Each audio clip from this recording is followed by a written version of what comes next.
Friends, வணக்கங்க. Welcome to Shaji's home style. இன்றைக்கி நம்ம பார்க்க போகிறது என்னோடய 4th vlogங்க. அதுலேயும் ரொம்ப இன்ட்ரெஸ்டிங்கான பிளேஸை பற்றி தான் பார்க்க போகிறோம்.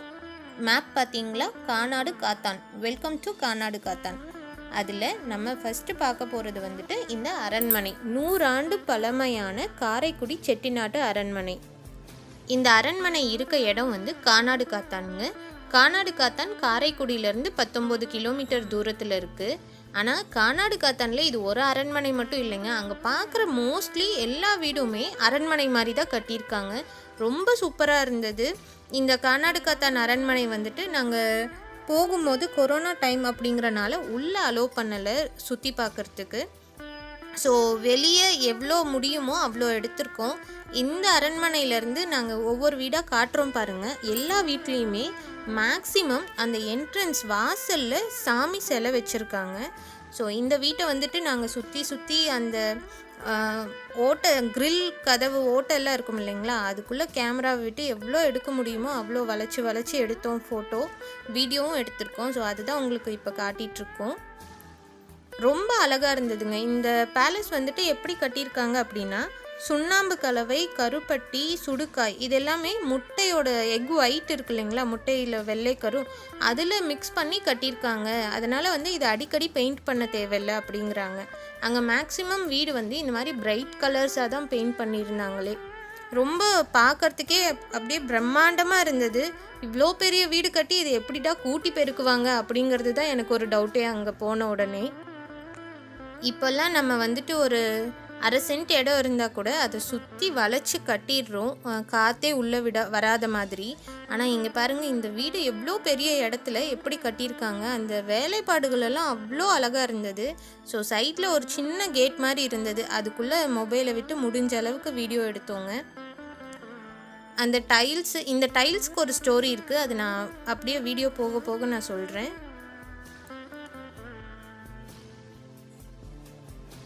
ஸோ இதுதாங்க கேட்டே பார்க்குறதுக்கு பிரம்மாண்டமாக இருக்குது. அது இப்போ பார்க்குறதுக்கு நமக்கு இப்போ இருக்க கேட்டெல்லாம் கம்பேர் பண்ணும் போது அது கம்மியாக தான் இருக்கும். ஆனால் அப்போயே அந்த அளவுக்கு கட்டியிருக்காங்க அப்படிங்கும் போது அது பார்க்கும் போதே பிரமிப்பை தான் தருது.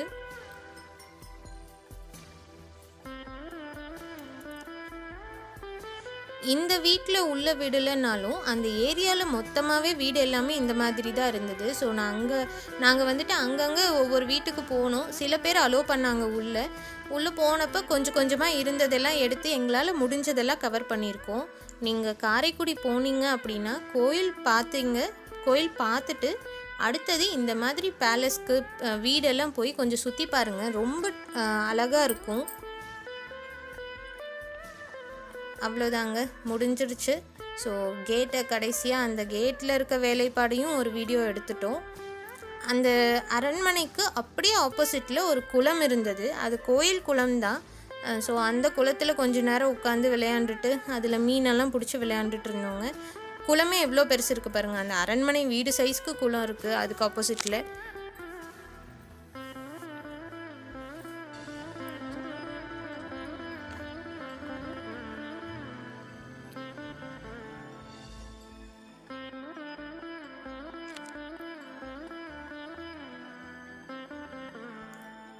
என் தம்பி தான் பிடிச்சான் இது.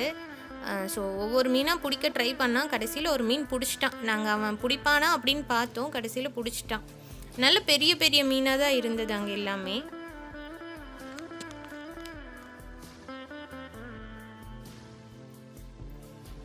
ஸோ அவ்வளோதாங்க. அந்த அரண்மனை முடிச்சுட்டு வேறு ஏதாவது பிளேஸ் பார்க்க முடியுமா, உள்ளே விடலையே அப்படின்னு பக்கத்தில் கேட்டப்போ இந்த மாதிரி இடமெல்லாம் விடுறாங்க, போய் பாருங்கன்னாங்க. நாங்கள் அங்கே கேட்டுட்டு இருந்ததை பார்த்துட்டு ஒரு தாத்தா இருந்து அங்கே ப்ரீ வெட்டிங் ஃபோட்டோஷூட் நடந்துட்டு இருந்திருக்குமாட்டிருக்கு. அவர் சொன்னார், அங்கே போங்க, நேராக போங்க, ஒரு 2 வீடு ஒரே மாதிரி பெயிண்ட் அடிச்சிருக்கோம், அங்கே வந்துட்டு ஷூட்டிங் நடத்துகிறாங்க அப்படின்னாங்க. சரி, நாங்கள் அங்கே போய் பார்த்தா வீடு முன்னாடி பார்க்குறதுக்கு அவ்வளோ சிம்பிளாக இருக்குது. ஆனால் உள்ளே போனோம்னா அவ்வளோ பிரம்மாண்டமாக இருக்குது. பார்க்கும்போதே அப்படியே எப்படிடா இதெல்லாம் கட்டியிருப்பாங்க அப்படின்ட்டு இருந்தது. அங்கே போன உடனே எங்களை அட்ராக்ட் பண்ணது வந்து அந்த ஊஞ்சல் தாங்க. முன்னாடி பார்த்தீங்க இல்லைங்களா, அந்த ஊஞ்சல்.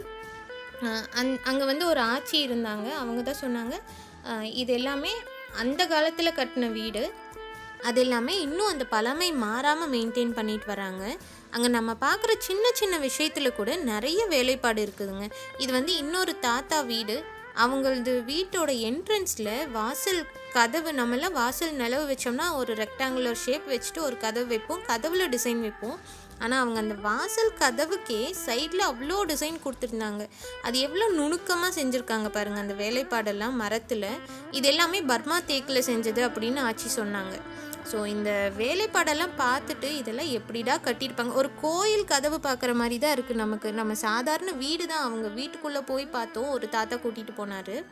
ஆனால் வீட்டுக்கு வெளியே கோயில் கதவு மாதிரி இருந்தது. இந்த மாதிரி தூண் உட்காந்து பேசிகிட்டு இருக்கிறதுக்கு ரொம்ப சூப்பராக இருந்ததுங்க. எங்களுக்கு அங்கேருந்து வரத்துக்கு மனசே இல்லை, ஆனால் டைம் இல்லை, நாங்கள் அடுத்தது போகணுன்ட்டு. ஆனால் இன்னொரு நாள் பிளான் பண்ணி வச்சுருக்கோம், பொறுமையாக போய் அந்த வீட்டை மட்டுமே பார்த்துட்டு வரணும் அப்படின்ட்டு. ஒவ்வொரு ஜன்னல் கிட்ட எல்லாமே வேலைப்பாடு நிறைய. இங்கே பார்த்தீங்களா, நான் சொன்னேன் இல்லைங்களா, சிம்பிளாகவே எல்லா இடத்துலையுமே சாமி வச்சுருக்காங்க. கதவு என்ட்ரன்ஸில் சாமி, அப்புறம் வெளியே கேட் என்ட்ரன்ஸில் சாமி சிலை வச்சுருக்காங்க. அந்த காம்பவுண்ட் செவரு மாதிரி இருக்கும் இல்லைங்களா, அதில் ஒவ்வொன்றுமே மரத்தினால ஆனது தான். பெயிண்டிங்ஸ் எல்லாம் பார்த்தீங்கன்னா டார்க் கலர் பெயிண்டிங்ஸ் தான் யூஸ் பண்ணியிருக்காங்க. சாமி சிலைகள், சாமி வரைபடம் அதுதான் நிறைய இருக்குது. அங்கே இருந்த ஒவ்வொரு பெயிண்டிங்ஸுமே ஒவ்வொரு கதை சொல்கிற மாதிரி தாங்க இருந்தது. இந்த பெயிண்டிங்ஸ் எல்லாம் நம்ம கதையாக கேட்டிருக்கோம். ஒரு அடியாருக்கு சாப்பாடு கொடுக்கணுங்கிறதுக்காக தன் குழந்தைய கூட பார்க்காம ஒரு அம்மா சாப்பாடு கொடுத்தாங்க. ஆனால் குழந்தை இறந்துட்டான்ட்டு அந்த குழந்தைக்கு உயிர் கொடுத்தாங்க கடவுள் அப்படின்ட்டு. நான் முன்னாடியே சொன்ன மாதிரி அங்கே இருக்க வீட்டில் சின்ன சின்ன விஷயத்தில் கூட வேலைப்பாடுகள் அதிகங்க. சேர், தூண், ஜன்னல், கதவு, சீலிங்கில் கூட நிறைய வேலைப்பாடு செஞ்சு வச்சுருந்தாங்க. இப்போது அட்வான்ஸ் டெக்னாலஜி இருக்குது, இதெல்லாம் வச்சு கூட நம்ம பண்ணுற தெரியாத விஷயத்த இவங்க பாருங்கள், இந்த டேபிள் காட்டுறாங்க இல்லைங்களா, இது ஸ்டடி டெஸ்க்காமா. அதை கவர் பண்ணுறதுக்கு ஒரு வுட்டில் செஞ்சுருக்காங்க. நம்ம ஷட்டர் கடையில் எப்படி அந்த ஸ்ப்ரிங் மாதிரி வச்சுருப்போம், அந்த மாதிரி வுட்டில் செஞ்சுருக்காங்க, மரத்தில் செஞ்சுருக்காங்க. ஸோ இந்த அளவுக்கு அறிவு இருந்திருக்கு அந்த காலத்தில். நம்ம படித்ததுக்கப்புறமே நம்மளுக்கு சில விஷயம்லாம் தெரியாமல் இருக்குது. ஆனால் அனுபவ அறிவு வச்சே அந்த காலத்தில் அவ்வளோ அழகாக கட்டியிருந்திருக்காங்க. ஸோ முடிஞ்ச வரைக்கும் எல்லாமே அந்த வீட்டுக்குள்ளே அலோவ் பண்ண வீட்டுக்குள்ளே போய் வீடியோ எடுத்துகிட்டு வந்தோங்க. அந்த தூணில் வேலைப்பாடு பாருங்கள் எவ்வளோ நுணுக்கமாக செஞ்சுருக்காங்க. அந்த காலத்துலேயே மிஷினெல்லாம் இத்தனைக்கும் இல்லை. இப்போயாவது நம்மக்கிட்ட மிஷின் இருக்குது, ஒவ்வொரு டிசைன் வேணும் அப்படின்னா. அந்த காலத்தில் மிஷினெல்லாம் இல்லை, கையிலேயே தான் செய்யணும். அதை எவ்வளோ அழகாக செஞ்சுருக்காங்கன்னு பாருங்கள். இத்தனை வேலைப்பாடுகள் இருந்துமே அவங்க எல்லாருமே சிம்பிளாக தாங்க இருக்காங்க. அந்த வீடும் சிம்பிளாக தான் இருக்குது. ஆனால் நம்மெல்லாம் இப்போ வந்துட்டு ஒரு வீடு கட்டினோம்னா அதுக்கு பிரைட் கலரில் பெயிண்ட்டு ஒரு மாதிரி நம்ம டெக்கரேட் பண்ணி வச்சுருப்போம். ஆனால் அங்கே வந்துட்டு முன்னாடியும் சிம்பிளாக தான் இருக்குது, உள்ளே போனாலும் சிம்பிளாக தான் இருக்குது. ஆனால் அதோட வேலைப்பாடுகள் நம்மளை அப்படியே பிரமிப்பில் ஆழ்த்துது.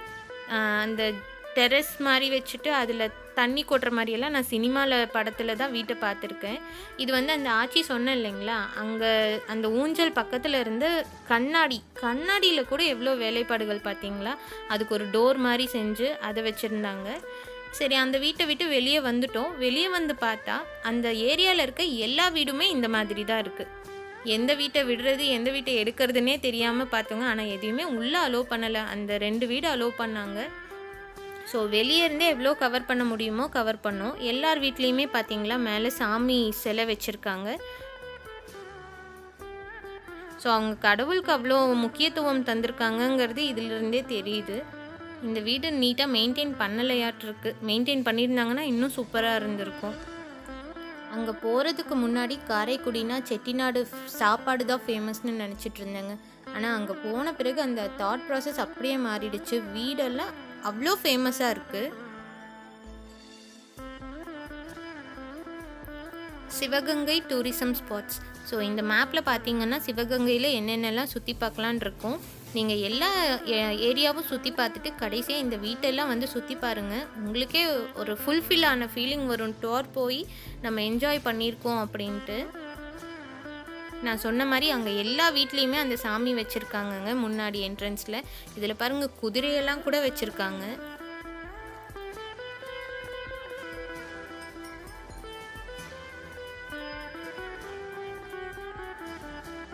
இந்த வீடியோ எல்லாம் எடுத்தது என்னென்னா, நாங்கள் அங்கே சாப்பிட்றதுக்காக ஒரு ரங்கா மெஸ்னு ஒரு மெஸ்க்கு போனோம். அங்கே சாப்பாடு ரெடி ஆகிட்டுருக்குன்னு சொன்ன 10 நிமிஷத்தில் இந்த வீடியோ எடுத்தோங்க. 10 நிமிஷத்துக்கே இவ்வளோ பார்க்க வேண்டிய விஷயம் இருக்குது அப்படின்னா, இதுக்காக ஒரு நாள் ஃபுல்லாக ஸ்பெண்ட் பண்ணோம்னா இன்னும் ஃபுல்லாக பார்க்கலாம். அங்கே வந்துட்டு விடலை, வேறு எங்கேயாவது விடுவாங்களா அப்படின்னு கேட்டதுக்கு ஆத்தங்குடி பேலஸ் போங்க விடுவாங்கன்னு சொன்னாங்க. ஆனால் எங்களோட அன்ஃபார்ச்சுனேட் டைம் என்னன்னு தெரில, நாங்கள் போனோம். அவங்க வந்துட்டு இல்லை கொரோனா டைமுங்கிறனால உள்ளே மேக்ஸிமம் விடுறதில்ல அப்படின்னாங்க. ஸோ முன்னாடி மட்டும் வீடியோ எடுத்துகிட்டு வந்தோங்க. ஆத்தங்குடினாவே அங்கே ஃபேமஸ் வந்து டைல்ஸ் தான், ஹேண்ட்மேட் டைல்ஸ் எல்லாமே. ஸோ அது எப்படி செய்கிறாங்கங்கிறதுக்காக உங்களுக்கு சின்ன வீடியோ போட்டிருக்கோம். நாம் நிறைய டெக்னாலஜி டெவலப்மெண்ட் ஆனதுக்கப்புறமா ரெடியான விஷயங்களை அதிசயங்களாக பார்த்துட்ருக்கோங்க. ஆனால் டெக்னாலஜிங்கிற ஒரு விஷயமே இல்லாததுக்கு முன்னாடி எப்படி ரெடி பண்ணியிருக்காங்க அப்படிங்கிற விஷயம் இன்ன வரைக்கும் யாருக்குமே தெரியாத மாதிரி இருக்க தஞ்சை பெரிய கோயில் மாதிரி நிறைய கோயில்கள் இருக்குது.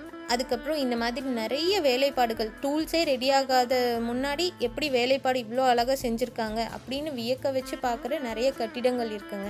ஸோ நம்ம ஊரில் நம்ம சுற்றி பார்க்க வேண்டிய இடங்கள் நிறைய இருக்குது. ஸோ முடிஞ்சால் நீங்கள் வந்துட்டு தமிழ்நாடு இந்தியாவுக்குள்ளே நிறைய டூர் போய் பாருங்கள். மேக்ஸிமம் கொரோனா டைமில் கோயிலுக்கு நீங்கள் போகணும் அப்படின்னு நினச்சிங்கன்னா கொரோனா டைமில் போங்க. இந்த மாதிரி வீட்டெல்லாம் சுற்றி பார்க்கணுன்னு நினச்சிங்கன்னா கொரோனா முடிஞ்ச பிறகு நிதானமாக போயிட்டு வரலாங்க. நாங்கன்னா கண்டிப்பாக செகண்ட் டைம் போவாங்க. போகும்போது கிளியராக உங்களுக்கு வீடியோ எடுத்து போடுறோம். ஸோ இந்த விலாகை நம்ம இதோட முடிச்சுக்கலாம். இந்த வீடியோ உங்களுக்கு பிடிச்சிருந்ததுன்னா லைக் பண்ணுங்கள், ஷேர் பண்ணுங்கள், கமெண்ட்ஸ் பண்ணுங்கள். மறக்காமல் ஷாஜிஸ் ஹோம் ஸ்டைல் சேனலுக்கு சப்ஸ்கிரைப் பண்ணிவிட்டு அந்த பெல் பட்டனையும் தட்டி விட்டுருங்க. தேங்க்யூ.